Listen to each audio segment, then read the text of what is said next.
We love talking about stealth games whenever we can over here, and today we're going deep and talking about 10 of the best stealth game missions of all time. Now, keep in mind, there's a lot more than 10, so we're hoping to continue this video as a series if you guys like this one. Every stealth game has tons of great missions that are worth mentioning, and some stealth games don't even have a mission structure, but still, there's more to come, and we'd love to hear your favorites and ideas in the comments for the next video. Anyway, let's get started off with number 10, and talk about Hitman 2's Invitation to a Party. The original Hitman 2 Silent Assassin had lots of incredibly memorable and varied moments. The game was truly ahead of its time, but the one we wanted to talk about is this. It's a basic but stressful setup. Get in the German embassy in St. Petersburg, Russia, kill someone, get an ambassador's briefcase from a safe, and successfully extract from the area. Now, infiltrating the grounds can be tricky without a plan. Gotta time lockpicking your way in maybe, and getting across the pretty vast snowy landscape. Then, of course, you have lots of classic Hitman options, and maybe sneak through the parking garage type place, disguise yourself as a waiter for the party. You have to be careful during the goings on in the main ballroom floor because there are lots of people around, and of course, a story is all playing out as you do go about your mission, and people are moving around like chess pieces, so you need to be quick. It's even fun to track down and stumble upon another kind of assassination attempt in progress. The best part of it all, though, for its time, it was one of the first games where you truly got that satisfying feeling of pulling something off that was really awesome and stealthy, and you just walk through a party where no one knew any better, no one knew what you were doing, and you just walk right out the front door. Depending on your situation, of course. I've seen some people just go in guns blazing, and I've seen speedrunners cruise through this mission in like 5 minutes, but still. Now over at number 9, this is a weird one to include, I'll admit, but it's the all gillied up mission from the original Call of Duty Modern Warfare. I get it doesn't fit perfectly, you can actually it quite a bit, but it really does still come to mind when you think sneaking around in video games. It's the 13th mission in the game, and the only one that really feels like this. You're going through Pripyat, Ukraine with Captain Macmillan, an experienced stealth artist who guides you through open fields and old abandoned buildings to get to a hotel building to perch up and take out a target. In terms of stealth games, it's very scripted and you don't have much freedom save for a few spots where you can make different decisions, but it's otherwise still a tense, straightforward, almost cinematic experience as you practically crawl through half the level, avoiding guard dogs and sometimes entire bands of soldiers. You really learn the value of camouflage here, as going prone in the grass, wearing a big bushy ghillie suit, makes you blend in perfectly and makes you feel invisible. All of it is intense, exciting, sneaky feeling, and one of the best moments in a single-player first-person shooter campaign that we can remember. Now over at number 8, Dishonored, House of Pleasure. This game modeled after many great games that came before it, like Thief, Deus Ex, System Shock. Dishonored really did have a great thing going in the stealth approach department, and this House of Pleasure mission is definitely worth mentioning. It was a tie between this one and Lady Boyle's Last Party, but House of Pleasure is the third mission in the game, and taking it on with stealth run in mind and maybe low chaos is a lot of fun to engage with just because of the design of the whole place. And it's the first time the game really kind of lets loose, kind of takes its gloves off. You're tasked with infiltrating the Golden Cat, a sort of brothel, bathhouse, pleasure house type place, killing 2 souls, and rescuing and escaping with Emily Caldwin. Of course, all of it gets way more complicated than that, but it's got so many good corners and lots of places to creep up high into with good vantage points, and if you know the area by heart and you're a hardcore Dishonored player, it's a fun place to try and do a quick playthrough with. And that's just the brothel itself. You also get some Dunwall Streets areas to engage in, and Slackjaw's hideout, so there's a lot to this one, and you can spend tons of time creeping around and soaking up your sneakiness.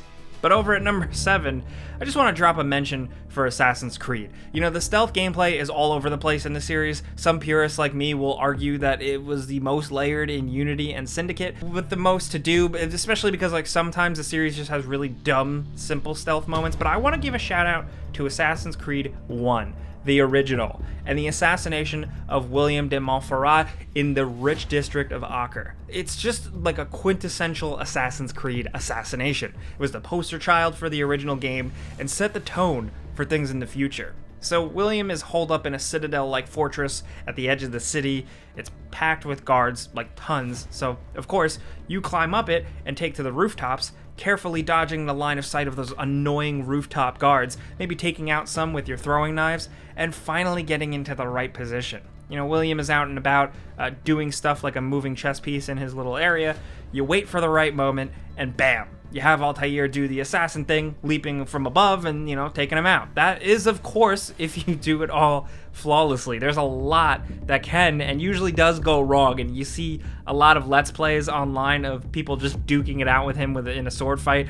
But again, this mission basically sets the blueprint of the series that has evolved way past this original game, but still boils down to being sneaky, climbing up stuff, and jumping down onto a dude and killing him.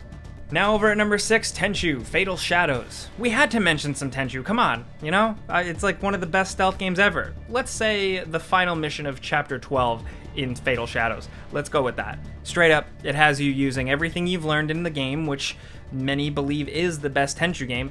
There's some cool vantage points, lots of room for flipping, climbing, jumping, landing on targets, or sneaking up on them from behind.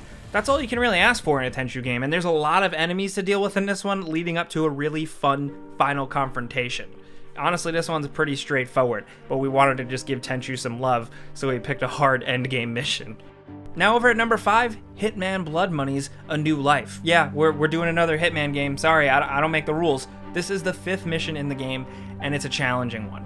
Even more so, it's just a fun, outlandish, and it's like one of the more iconic missions in the whole series. You're tasked with assassinating someone in the middle of a bustling, normal American suburb neighborhood in San Diego.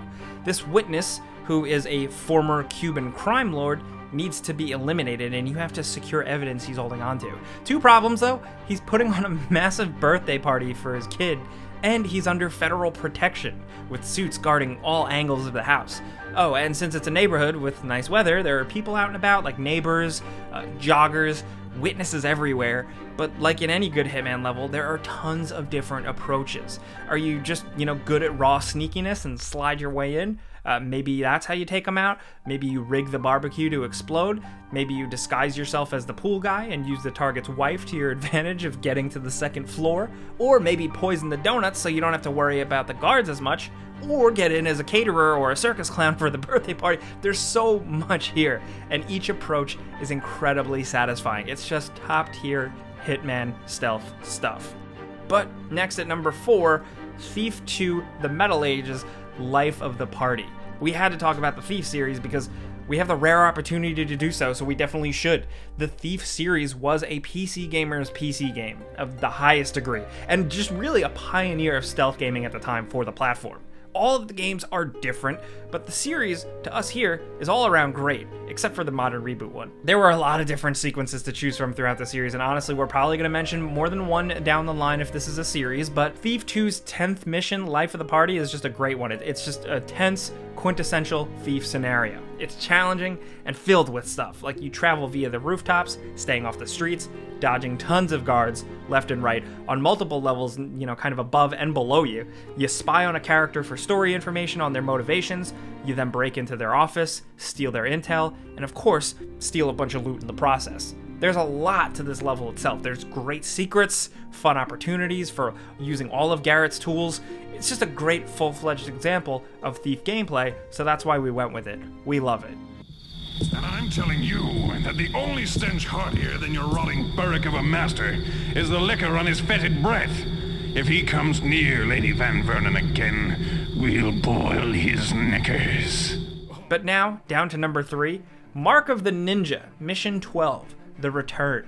This is basically the last main level of the excellent, highly underrated 2D stealth action game. By this point, it's a game throwing pretty much everything at you, all of the things that can detect you to avoid, the harder enemy types. And also, you start out the mission without your equipment. You gotta find it once you get in. This makes your options limited, so you have no weapons or good distraction items, so this is like pure stealth to the bone right at the start, where there's no room for screw-ups. Plus the way it's designed, how you enter through the tunnels, down, dodging trains on the tracks, and then sneaking your way back up and into your objective, it just feels good, like true infiltration, and serves as a good climax for the gameplay and the ending story stuff you get after this level.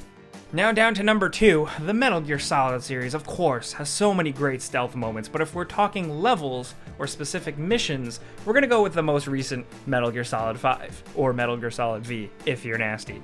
There's so many to choose from, but Mission 30, Skullface, really gets right to the core of what these games are and should be about. You know, pure technical espionage action, like it says on the box. This mission doesn't have a target to take out. It doesn't have someone you need to rescue or extract. It's purely getting from point A to point B with tons of enemies and obstacles in between. It's a mission that to complete properly and with a high score requires patience and restraint as you inch around the environment in your sneaking suit, avoiding enemies and claymores, dodging helicopters and hull patrols, and identifying and tagging as many hostiles as possible with your binoculars and whatever buddy you bring along with you so you can better plan your route so you can get to Skullface with as little hostile confrontation as possible. You're crawling through grass, you're darting from cover to cover in a crowded and very well lit and heavily populated plaza area, you're hiding under arches. It's a lot. And if you're doing it in broad daylight, good luck. It's a mission that, like we said, forces you to get right to the core of what these games are, sneaking from A to B, and start thinking about that enemy field of view, approach angles, strategy, because if you get spotted at the wrong time, it's like watching a very intricately built house of cards just come tumbling down, and it's perfect. Now down to number 1. Look, I know Chaos Theory is, almost universally the best Splinter Cell game, but here's one from the original Splinter Cell that is almost universally loved by fans as the best mission from the game, the CIA headquarters mission. The original Splinter Cell was not a very forgiving game, and this mission was so much fun. There's a suspected mole in the CIA, and you gotta find out who it is by accessing the central server inside the HQ to find out the location of the data leak. The stakes are high because you're technically, a different agency illegally operating on American soil. You can't spy on another American agency. So basically you really have to be a ghost here. You can't be here and you can't kill anyone. And no alarms either. So it's very stressful. You start by very dramatically entering in from the outside, hopping the big fences in the rain at night, and getting into a building that is patrolled by American security guards and, a few people still working. You're hiding almost in plain sight in extremely dark corners of very normal, realistic-looking office settings, dodging the light of vending machines, creeping around, doing your thing. Sometimes people walk right by you, going about their business, and you're just hiding in a shadow. It's so cool. Plus, during this mission, you pick up Sam's iconic SC-20K for the first time. You get your info, you kidnap a key dude when he goes out on a smoke break. It all feels super tricky and slick to pull off because you need to be in and out of there without barely doing anything or touching anyone. Also, some key differences to note that only weird fans like me care about. The PS2 port doesn't have the outside section, it starts you inside, and the PS2 version has Sam Fisher sporting the full face covering, so you really feel like a ninja creeping through an office workspace unnoticed. It really is a perfect and fun and tense stealth mission. And honestly, if you're here watching this video, Metal Gear Solid and Splinter Cell are probably the best stealth games of all time. But anyway, these are some of our favorite missions from stealth games. Like I said, there's so many out there that are still great and memorable, so if you got your own top 10 or your own top 5 list of your favorite missions, we want to hear from you. We'll see you guys in the next video. If you enjoyed this video, clicking the like button is the best way you can help us out. We'd really appreciate that. And if you're new, maybe consider subscribing because we put out new videos every single day. But as always, thanks for watching, and we'll see you guys next time.